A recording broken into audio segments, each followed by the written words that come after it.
Hello and welcome to Grammar Time with Miss Cribbs. This video series is meant to help you with what you need to work on as far as grammar. So let's get started. Okay, so let's start off by talking about the parts of a sentence. Remember that a sentence, in order to be considered complete, has to have a subject and a predicate. The subject can be I, the predicate can be ran, the sentence can be I ran, but it has to have that noun and that verb in order to be considered complete. There are two different parts of the sentence. We have the complete subject here, which is, as you remember, we talked about in class. The complete subject includes all the words that tell whom or what the sentence is about. So if we look at the example sentence, some architects bring nature indoors.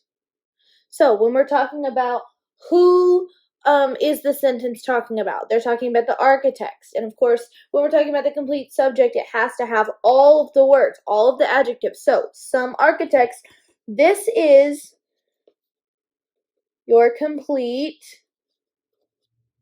subject. And we can see that that's in blue here. Next, we have, of course, the complete predicate. In order to have a complete sentence, you have to have not only a subject, but also a predicate. The complete predicate includes the verb and all of the words that complete the verb's meaning. So, just like in the complete subject, we had to have not only the noun, but all of the words that modify it. We have to have not only the verb here, but all of the modifying words in this sentence. So first of all, what do? We ask, what is the subject doing? We know who the subject is. It's the architects. So the architects are what? They're doing what? They're bringing nature indoors. So the verb here is bring. Okay. So once we find the verb, we just find all of the words that go along with that predicate. So our entire complete predicate here would be bring nature indoors. The next part here, once you know about the complete subject, it's very, very simple to find the simple subject, which is the main word or words in the complete subject. So let's look at our sentence here again. Some architects bring nature indoors. Of course, we can see in blue, we've already found the complete subject, which is some architects. So now we have to ask ourselves once again, who or what is the sentence talking about? It's talking about the architects. So, take all the modifiers. So take out some. Your simple subject here is architects. Very, very simple. Okay. Now remember, when you're looking at a sentence that has a proper name in it, all parts of that name make up the simple subject. For example, if we look at the sentence, Miss Cribbs misses English class, Miss Cribbs is a proper name. So a lot of, when we're talking about getting rid of modifiers, I know your first instinct will just be to circle Cribbs and leave off the miss. No. The whole name is the simple subject. So all of this would be your simple subject. It would also be your complete subject if we're getting technical. Now, just like we have a simple subject, we have a simple predicate, which is, in simple terms, just the verb.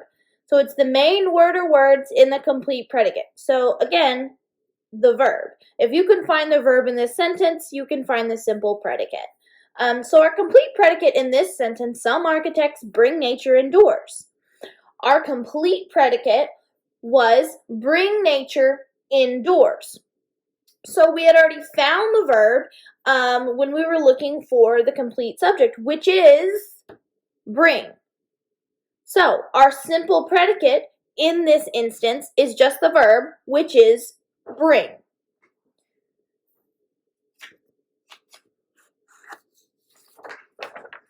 A little reminder on verbs. A verb is a word used to express an action, a condition, or a state of being. This is something we've struggled with in the past.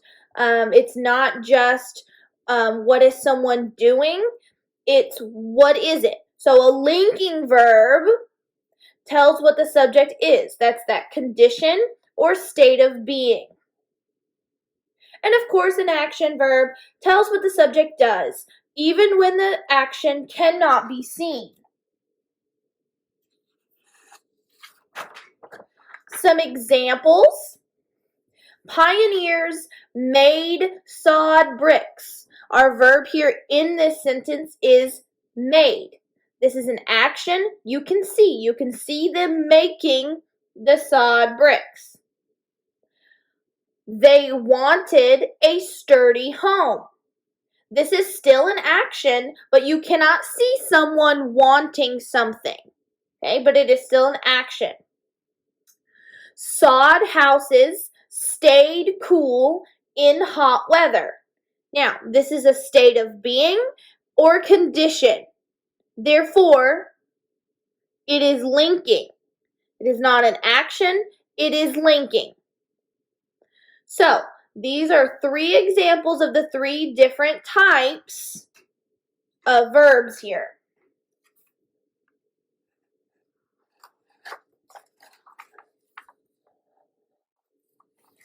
Continuing on with verbs, let's talk about verb phrases. Verb phrases are made up of main verbs and one or more helping verbs.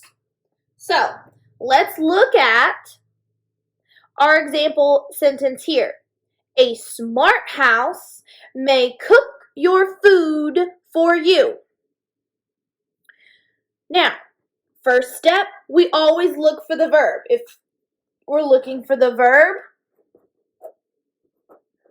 cook is our verb.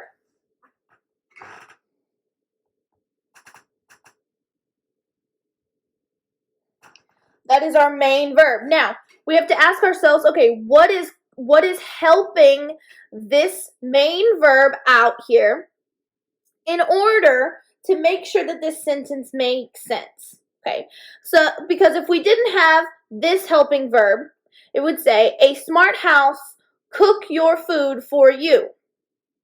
That doesn't make sense. So we have to have this helper in order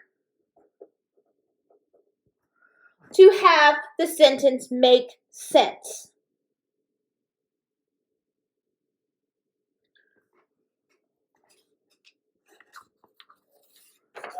Remember, when we're talking about main verbs versus helping verbs, a main verb can stand by itself as the simple predicate of a sentence. If we look back at that sentence, may cannot stand as a simple predicate. It has to have a main verb with it. One or more helping verbs, they help main verbs express action or they help show time.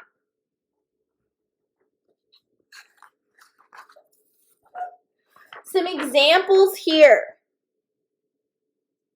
The network has been turning the lights on and off. So, we look for our verb. Okay? Our verb here is turning. So, our main verb is turning. So, if we look at this sentence, it has how many helpers? It has 1, 2 helpers. Because in this sentence, it has to have both in order to make sense. If we look at the second sentence, it will have to be programmed for all seasons. So, here's our verb, programmed. Will have and be. So will have to be, this is the whole verb phrase here. So if we're looking for the verb phrases, so there you go. Will have to be programmed. That's what it needs in order to make sense. I hope you guys enjoyed this video. I hope it's helpful. Tune in next time for another episode of Grammar Time. Let me know in the comments what kind of things you want me to do next. This is to help you, so let me know. I love you guys. See you next time. Bye.